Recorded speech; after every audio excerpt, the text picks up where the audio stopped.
Newton's third லாவோட முக்கியமான examples இது. First one recoiling of gun. Let us consider ஒரு கன் இருக்கு. இந்த கன்னை நம்ம ஷூட் பண்ணும்போது புல்லட் வந்து ஃபார்வர்டா போகும். ஸோ புல்லட் ஃபார்வர்டா போற ஸ்பீட்ல கன் வந்து பேக்வர்டா பின்னாடி வரும். அப்போ புல்லட் முன்னாடி போறது வந்து ஆக்ஷன்.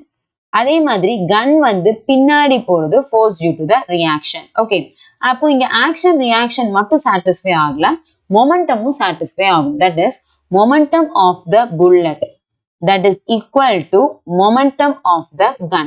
ஸோ நீங்க கொஞ்சம் பேர் யோசிச்சிருப்பீங்க, புல்லட் வந்து ரொம்ப ஃபாஸ்டா முன்னாடி போகுது, பட் கன் வந்து கொஞ்சம் ஸ்லோவா தான் பின்னாடி வருது, ஏன்னு சொல்லிட்டு.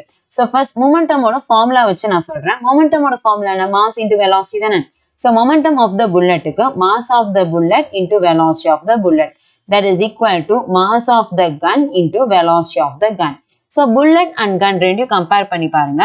மாஸ் ஆஃப் த புல்லட் வந்து ரொம்ப கம்மியா இருக்கும், அதே மாஸ் ஆஃப் த கன் வந்து வெரி லார்ஜ்